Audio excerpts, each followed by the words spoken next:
एक प्रेम जो समाज की दीवारों से टकरा रहा है, और एक सच जो किसी की पूरी जिंदगी को पलट देने वाला है। आज की इस कहानी में हर धड़कन, हर आह और हर निर्णय आपको अंदर तक हिला देगा। तो चलिए शुरू करते हैं कहानी। फाल्गुन की प्रथम पूर्णिमा में आम्र मंजरी की सुगंध को लिए नव वसंत की हवा बह रही है। पुष्करणी के किनारे एक पुराने लीची के पेड़ के घने पल्लवों के बीच से एक निद्राहीन अश्रांत पपीहे की पुकार मुखर्जी के घर के एक निद्राहीन शयन कक्ष में प्रवेश कर रही है।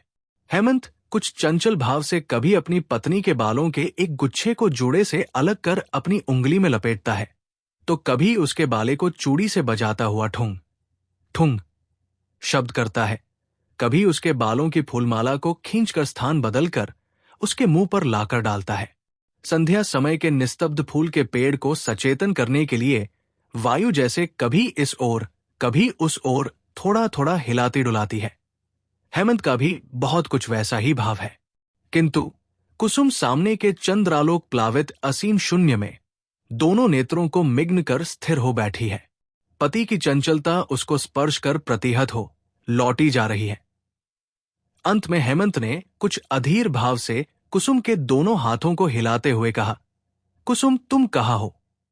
तुम जैसे एक बड़ी दूरबीन लगाकर बहुत ध्यान से देखने पर बिंदु मात्र दिखाई दोगी, इतनी दूर जाकर पड़ी हो। मेरी इच्छा है तुम आज मेरे कुछ अधिक पास आओ। देखो तो सही कैसी सुहानी रात है। कुसुम ने शून्य से मुख फेर पति के मुख की ओर देखते हुए कहा, ये चांदनी रात, ये वसंत काल, सब इसी क्षण मिथ्या हो, नष्ट भ्रष्ट हो सकते हैं। ऐसा एक मंत्र मैं जानती हूं। हेमंत ने कहा, यदि जानती हो तो उसे उच्चरित करने की आवश्यकता नहीं, और अगर ऐसा कोई मंत्र जानती हो जिससे सप्ताह में 3-4 रविवार आ जाए या फिर रात शाम के 5-5:30 तक ठहर जाए तो वो सुनने को मैं राजी हूं। कहते हुए कुसुम को थोड़ा और पास खींचने की कोशिश की। कुसुम उस आलिंगन पाश में न बंधती हुए बोली, अपनी मृत्यु के समय तुम्हें जो कुछ बताने का सोचा था, आज वो बताने की इच्छा हो रही है। आज जो मन में आ रहा है, तुम चाहे जितनी भी सजा क्यों न दो, मैं उसे झेल लूंगी। सजा के बारे में जयदेव का एक श्लोक सुनाकर हेमंत मजाक करने की तैयारी में था। इतने में सुनाई दिया एक गुस्सैल चप्पल की चटाचट ध्वनि पास आ रही है। हेमंत के पिता हरिहर मुखर्जी के कदमों की परिचित आहट। हेमंत हड़बड़ाकर उठा। हरिहर कमरे के दरवाजे के पास आकर क्रोध में गरजते हुए बोले, हेमंत, बहू को अभी इस घर से भगा दो। हेमंत ने पत्नी के मुंह की ओर देखा।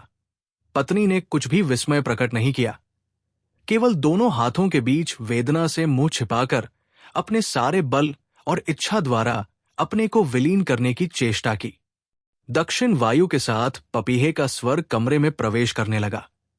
किसी के कानों में वो नहीं पड़ा। इतनी असीम सुंदर पृथ्वी इतनी सहजता से ही यहां का सब कुछ बेसुरा हो जाता है। हेमंत ने बाहर से लौटकर पत्नी से पूछा, ये सच है क्या? पत्नी ने कहा, सच है। फिर इतने दिनों तक बताया क्यों नहीं? कई बार बताने की चेष्टा की पर बता न सकी। मैं बड़ी पापी हूं। तो आज सब कुछ खोल कर बताओ।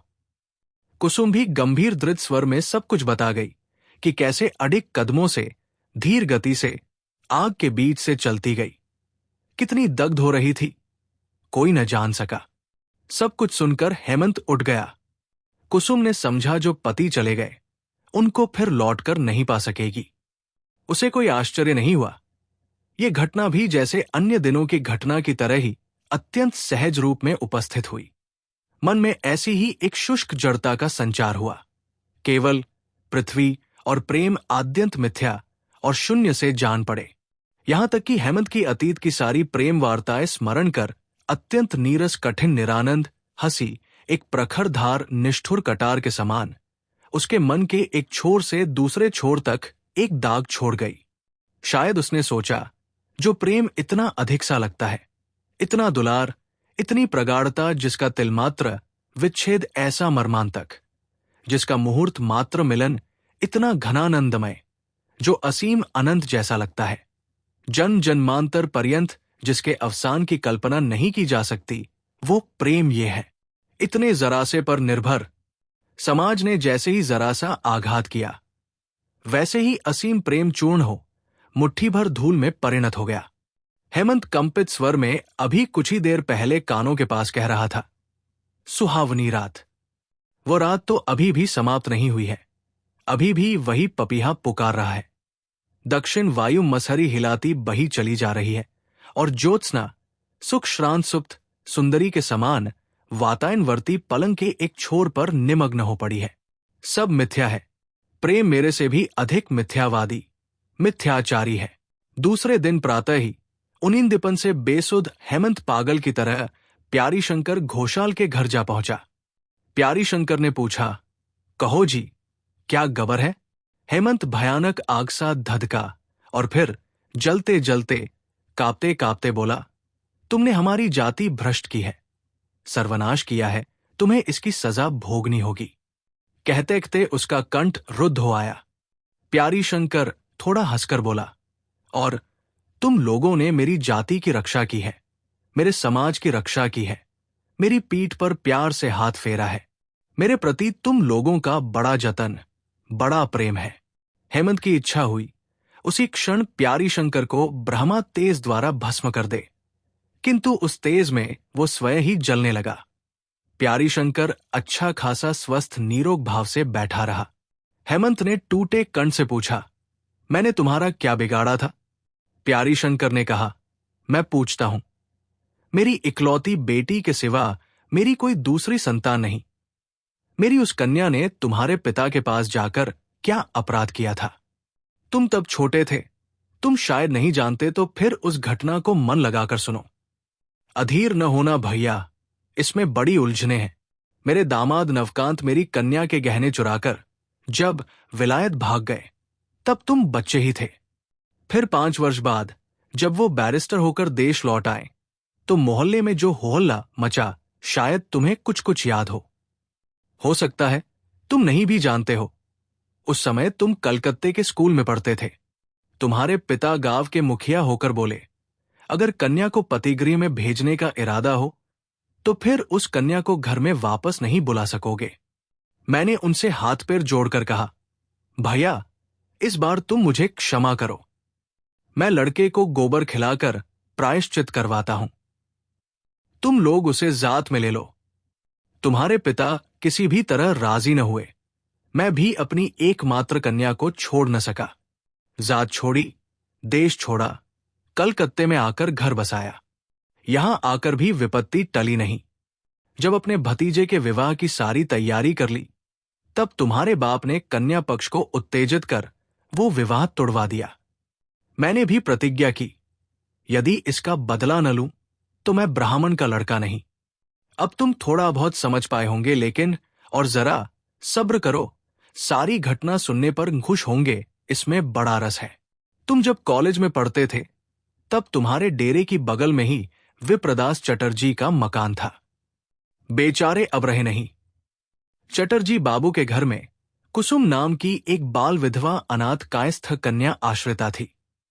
लड़की बड़ी सुंदर थी। वृद्ध ब्राह्मण कॉलेज के जवान छोकरों की नजर से उसे बचाकर रखने के लिए कुछ चिंताग्रस्त हो गए थे, लेकिन बूढ़े आदमी की आंखों में धूल झोंकना एक लड़की के लिए कुछ भी मुश्किल नहीं था। लड़की अक्सर छत पर कपड़े सुखाने जाती और बिना छत पर गए शायद तुम्हें भी पाठ कंठस्थ न होता। दोनों छतों से तुम दोनों में परस्पर किसी प्रकार की बातचीत होती या नहीं, ये तो तुम ही दोनों जानो। किंतु लड़की के रंगढंग देखकर बूले के मन में भी संदेह जगा, क्योंकि घर के कामकाज में लगातार चूक होने लगी और तपस्विनी गौरी के समान दिन ब दिन वो आहार निद्रा का त्याग करने लगी। कभी कभी तो वो संध्या समय बूले के सामने ही बिना बात आंसू नहीं रोक पाती। अंत में बूढ़े ने ये आविष्कार किया कि छत पर तुम दोनों में मौथे बेमौथे चुपचाप साक्षात्कार होता रहता है। यहां तक कि कॉलेज न जाकर दोहन में छत के ऊपर की परछत्ती की छाया तले छत के कोने में तुम पुस्तक हाथ में लिए बैठे रहते। निर्जन में अध्ययन करने का अचानक तुम में इतना उत्साह जगा। विप्रदास जब मेरे पास परामर्श के लिए आए, मैंने कहा, काका, तुम तो बहुत दिनों से काशी जाने की सोच रहे हो। लड़की को मेरे पास रखकर तीर्थवास करने जाओ, मैं उसका दायित्व लेता हूं। विप्रदास तीर्थ चले गए। मैंने लड़की को श्रीपति चटर्जी के डेरे में रख उन्हें ही उसका पिता कहकर चला दिया। उसके बाद जो कुछ हुआ वो तो तुम जानते ही हो। तुम्हारे पास आद्यंत सब बातें खोलकर बताने में बड़ा आनंद मिला। ये जैसे एक कहानी के समान है। इच्छा होती है सब कुछ लिखकर एक किताब के रूप में छापूं।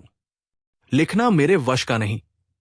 सुना है कि मेरा भतीजा थोड़ा बहुत लिखता है, उससे लिखवाने की इच्छा है। पर यदि तुम दोनों मिलकर लिखो तो सबसे उत्तम होगा, क्योंकि कहानी का उपसंहार मेरा अच्छी प्रकार जाना हुआ नहीं है। हेमंत ने प्यारी शंकर की अंतिम बातों पर विशेष कान नहीं दिया। कहा, कुसुम ने इस विवाह में कोई आपत्ति नहीं की। प्यारी शंकर बोले, आपत्ति की या नहीं ये समझना बड़ा मुश्किल है। जानते ही हो भैया, स्त्री का मन जब ना कहती है तब हाँ समझना पड़ता है। पहले तो इस नए घर में आकर कई दिन तुम्हें न देख पाने के कारण जाने कैसी पगली सी हो गई थी। देखा, तुमने भी कहां से पता पा लिया था। अक्सर किताब हाथ में लिए कॉलेज की यात्रा करते तुम ये भूल जाते और श्रीपति के डेरे के सामने आकर न जाने क्या खोजते फिरते। ठीक प्रेसिडेंसी कॉलेज का ही रास्ता खोजते हो ऐसा नहीं लगता था, क्योंकि भद्र व्यक्ति के घर की खिड़की के भीतर से केवल पतंगा और दीवाने युवकों के हृदय का पथ मात्र था। देख सुनकर मुझे बड़ा दुख हुआ। देखा, तुम्हारी पढ़ाई में बड़ा ही विघ्न हो रहा है और लड़की की हालत भी संकटजनक है।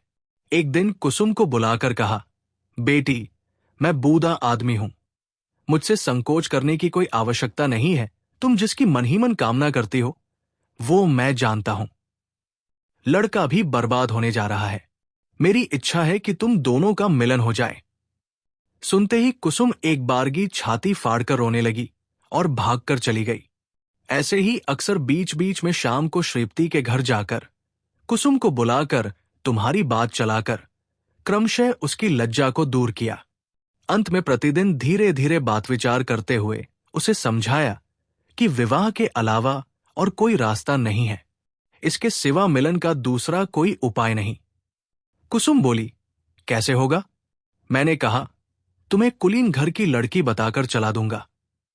बहुत वाद विवाद के बाद उसने इस बारे में तुम्हारी राय क्या है ये जानना चाहा। मैं बोला, लड़के की उन्मत्त होने जैसी हालत दिख रही है, उस पर से उसे ये गोलमाल वाली बातें सुनाने की क्या जरूरत है भला? कार्य के अच्छी तरह निर्विघ्न, निश्चिंत, संपन्न हो जाने पर ही सब ओर से सुखकर होगा। विशेष रूप से जब कभी भी इस बात के प्रकट होने की संभावना नहीं है, तब बेचारे को अपनी ओर से जबरदस्ती जीवन भर के लिए दुखी किए रहना है। कुसुम ने समझा या नहीं, ये मैं समझ नहीं पाया। कभी रोती तो कभी गुमसुम हो रहती। अंत में जब मैं कहता तब रहने दो, तब फिर वो बेचैन होती। ऐसी हालत में श्रीपति द्वारा विवाह का प्रस्ताव भिजवाया। देखा, सम्मति देने में तुम्हें तनिक भी देर नहीं लगी। तब विवाह का सारा कार्यक्रम तय हुआ। विवाह से कुछ देर पहले कुसुम नहीं कर बैठी। हम लोग उसे किसी प्रकार वश में नहीं कर पा रहे थे। वो मेरे हाथ पांव जोड़ती, कहती, रहने दीजिए ताऊ जी।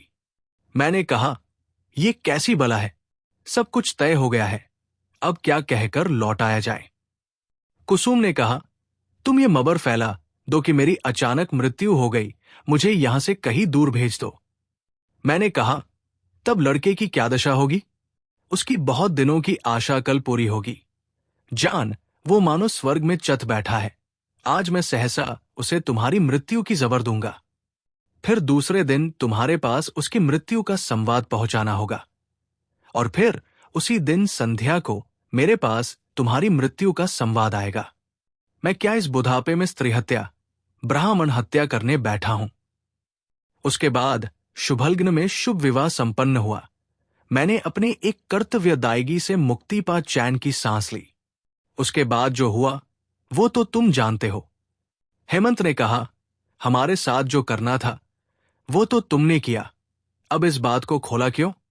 प्यारी शंकर ने कहा, मैंने जब देखा कि तुम्हारी छोटी बहन का विवाह बिल्कुल तय हो गया है, तब मन ही मन सोचा एक ब्राह्मण की जात ली लेकिन वो केवल कर्तव्यबोध के कारण। फिर एक ब्राह्मण की जात जाएगी। मेरा कर्तव्य है इसे रोकना। इसलिए उन्हें पत्र लिखा, बताया। हेमंत ने जो शूद्र कन्या से विवाह किया है उसका प्रमाण है। हेमंत ने बड़ी कठिनाई से धैर्य रोककर कहा, अगर मैं इस लड़की को जो त्याग दूं तो उसकी क्या दशा होगी? आप उसे आश्रय देंगे? प्यारी शंकर ने कहा, मेरा जो काम था मैंने किया। अब दूसरे की परित्यक्ता स्त्री को पालना मेरा काम नहीं है। अरे भाई सुनो, हेमंत बाबू के लिए बर्फ डालकर एक ग्लास डाब एक का पानी ले आओ और साथ में पान भी ले आना। हेमंत ने इस सुशील आतिथ्य की प्रतीक्षा न की और चला गया। कृष्ण पक्ष पंचमी, अंधेरी रात। पक्षी बोल नहीं रहे हैं। तालाब के किनारे लीची का पेड़ जैसे काले चित्रपट पर प्रगाध दाग के समान पोता गया है।